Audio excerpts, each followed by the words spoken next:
Buenos días nuevamente y muchas gracias por la invitación. Voy a ir aquí indicándoles con la flechita, pues básicamente los hallazgos, teniendo en cuenta el cuadro súbito de dificultad respiratoria o que refiere al paciente. De hecho, el paciente llegó a urgencias, vivo, ¿sí? Hablando. Este caso previamente fue valorado por el Grupo de Acompañamiento Humanizado de la Defunción, el Grupo Quincy, para evaluar si había alguna causa de judicialización y de indicación de autopsia forense. Lo que uno a veces observa en pacientes que tienen cuadros gripales o algunas alteraciones físicas es que se automedican y en un momento dado pudieran hacer una anafilaxia secundaria a eso.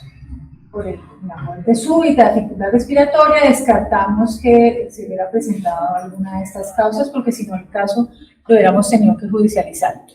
En cuanto a los hallazgos macroscópicos, tenemos el caso de un hombre adulto medio de 54 años, según lo referido en la historia clínica, quien llegó a nuestra institución para autopsia clínica 23 horas post-mortem.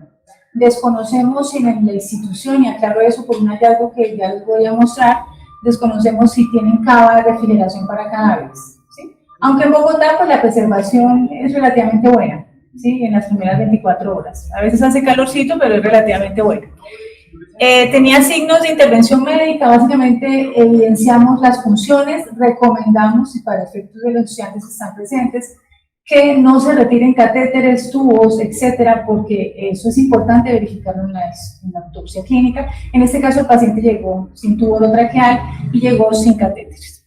El peso, como le comentaba la doctora, un índice de masa corporal de 24.8 y no presentaba signos de trauma, que también es importante.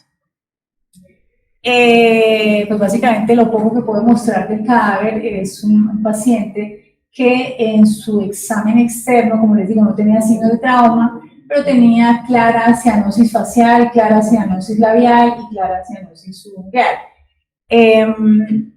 Ya haciendo pues el examen interno, tanto a nivel de la cavidad torácica como a nivel, y siempre cabeza a pies, así la orientación de las fotos, pues por lo menos a nivel de la cavidad abdominal no veíamos exudados, no veíamos colecciones, ¿sí? Y colecciones líquidas, y pues seguimos valorando y llegamos a la cavidad torácica.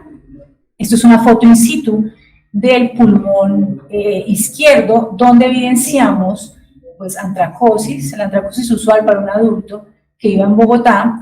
En el lóbulo superior pues, lo vemos una coloración rosada pálida, pero si nos enfocamos, miremos el lóbulo inferior, ¿sí?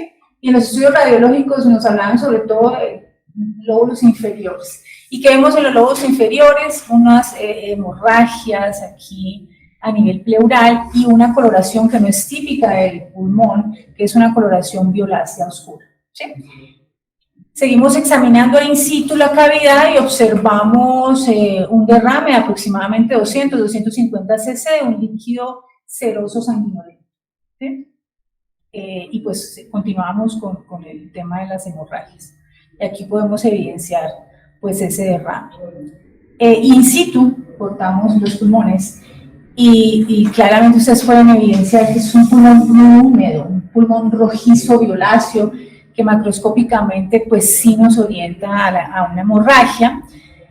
Valorar en fresco el pulmón es algo complicado, nos gusta valorarlo después de fijación, sobre todo para ver los focos neumónicos, las consolidaciones. Ya les muestro una fotico en relación a eso. También evidenciamos y valoramos pues la cavidad pericárdica, algo también de un líquido seroso sanguinolento, un volumen no mayor a 60 cc. Y pues aquí vemos, esto fue lo que pudimos extraer para examen microscópico citopatológico de la cavidad pleural. Corazoncito lo valoramos, si ustedes se dan cuenta tiene ciertas hemorragias aquí pequeñas, petequiales, a nivel pericárdico. Para los cortes seriados no evidencié ni rotura, ni cambios de necrosis, ni hemorragia a nivel cardíaco. Aquí al corte de la tráquea, si ustedes logran visualizar, si hay también un líquido, ¿sí? Algo espeso de color rojizo. Es consistente con lo que encontré en cavidad oral y con lo que referían en el momento de la intubación, que era un contenido sanguinolento, entonces era consistente. En la cavidad oral el paciente pues tenía unas gasitas que estaban con sangre. Y esto sí se ve feito, es algo posfijación, porque pues lo dejamos fijando un tiempito, pero si ustedes evidencian, sigue siendo un pulmón húmedo, un pulmón friable a la palpación y de color rojizo difuso en todos los lóbulos, tanto el pulmón derecho como el pulmón izquierdo presentaba esa alteración, pero sobre todo a nivel pulmonar izquierdo se veía como esa coloración. Cuando uno palpaba o cuando yo palpaba los pulmones, crepitaban de forma difusa, ¿sí? Y usualmente uno comprime los pulmones y en este caso salía un material espumoso líquido, lo cual nos orienta pues, a edema pulmonar desde el punto de vista macroscópico. El bloque pulmonar estaba pesado, usualmente en un adulto el bloque pesa máximo 1000, 1050, dependiendo del tamaño del adulto, en este caso pesaba el bloque pulmonar 1550 gramos. Y básicamente, es decir, no es una autopsia de hallazgos muy significativos macroscópicos, sino básicamente lo que observamos en pulmón. El resto de órganos los referimos como normales, quizás me preguntaban ahorita en la discusión acerca del vaso, el vaso estaba de tamaño y peso normal, sin ningún hallazgo importante, el resto de órganos también hallazgos usuales. Entonces, bueno, seguíamos ahí indagando en la autopsia cuál era la posible causa, el mecanismo de muerte, y pues se toman cortes, se toman muestras para citopatología y histopatología.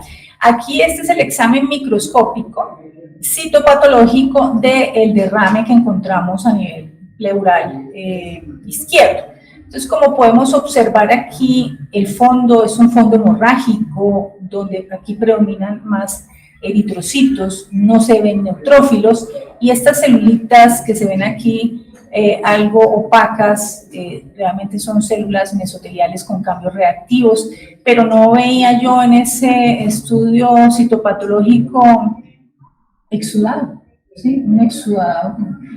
Íbamos enfocados a buscar una neumonía, muy posiblemente, ¿sí? Y un derrame paraneumónico. Corazoncito importantísimo en el caso de indagar sepsis o en el caso de sospechar, porque sí con frecuencia, o si estamos pensando en algo viral, algo bacteriano, buscar una posible miocarditis, ya sea focal o difusa, por eso tenemos que tomar múltiples cortes, pero el corazón estaba completamente limpio, no tenía respuesta inflamatoria y pues no habían cambios isquémicos. Quizá como hallazgo que encontramos mucho, pues ya en un adulto de 54 años, pues es la enfermedad aterosclerótica coronaria. Pero por ahí había un diagnóstico de vasculitis quizá en la historia, empezamos a indagar vasos y bueno, nada de inflamación, vasos pulmonares, vasos cardíacos.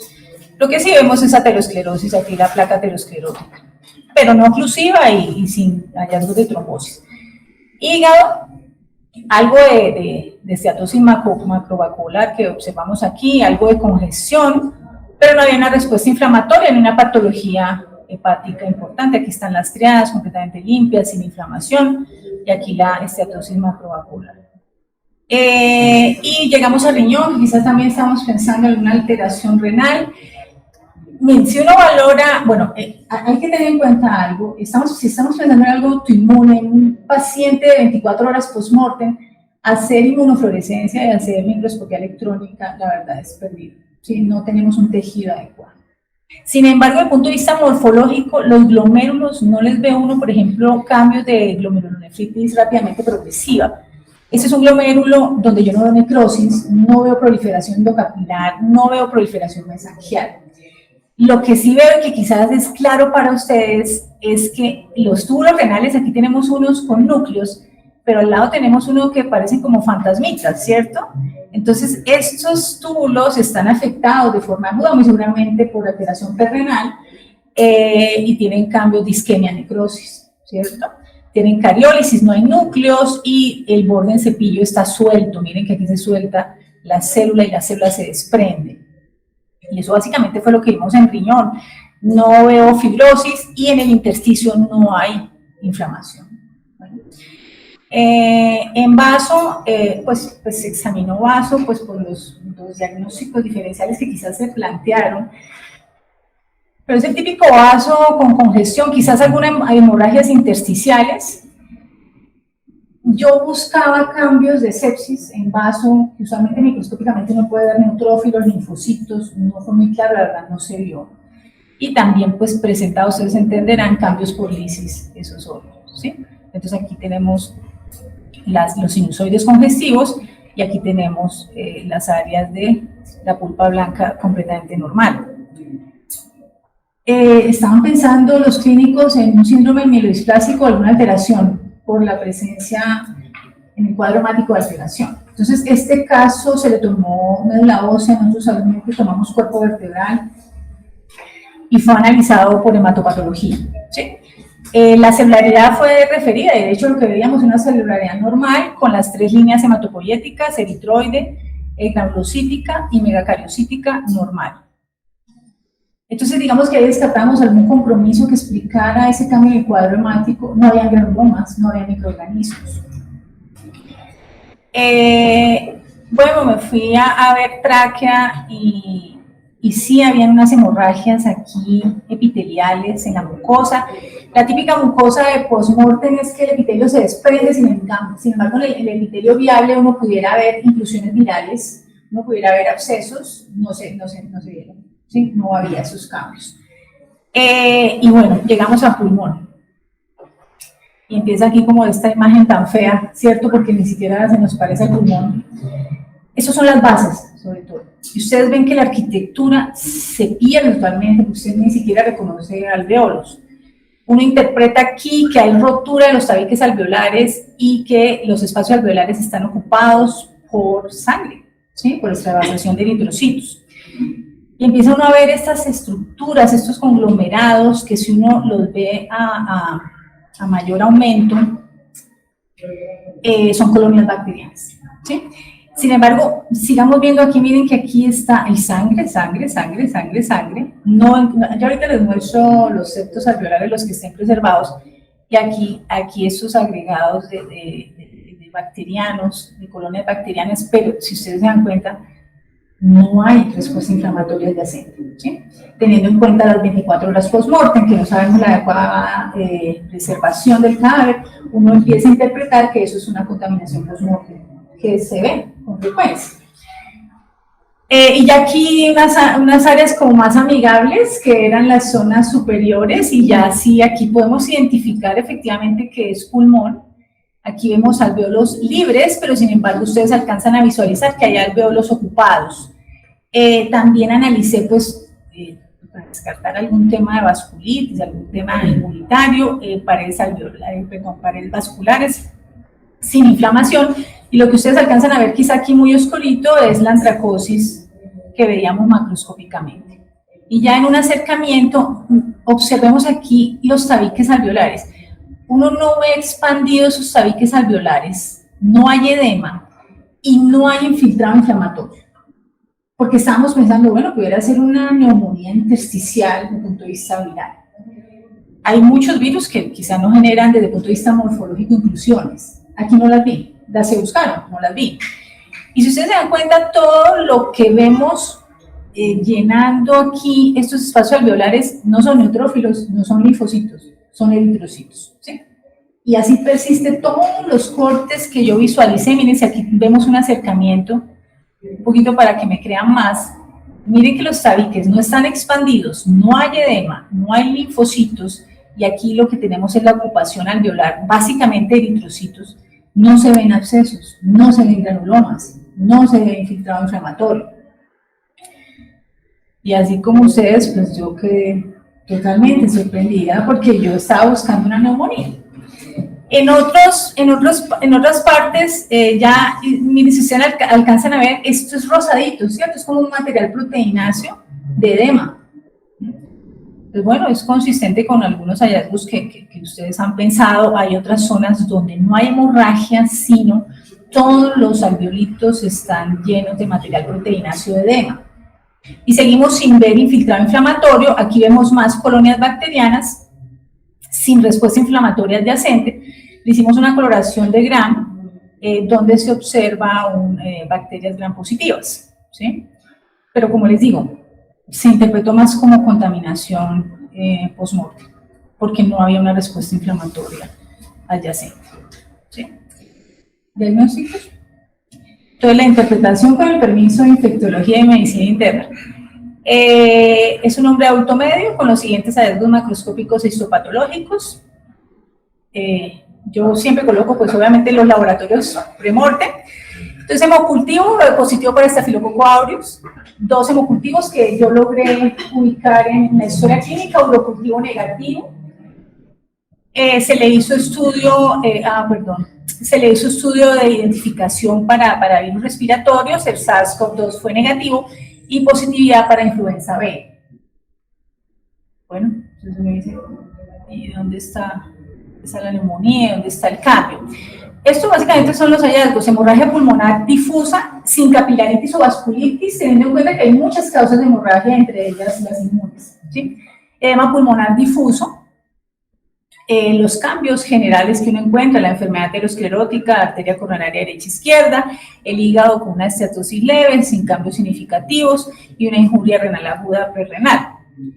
Y la conclusión después del análisis es esta: teniendo en cuenta la historia clínica, los paraclínicos y los hallazgos macroscópicos e histopatológicos de la autopsia, se concluye que la causa determinante de la muerte corresponde a la infección aguda de vías respiratorias altas por virus de la influenza B, confirmado por estudio molecular, con sobrecrecimiento y bacteriemia por Staphylococcus aureus, confirmado por hemocultivos, lo cual desencadenó hemorragia alveolar difusa, falla multiorgánica debido a disfunción endotelial vascular por probable choque tóxico estafilocócico. Es un análisis que uno hace ya uniendo todas las características, y pues escucho la opinión de los expertos. Gracias, doctora.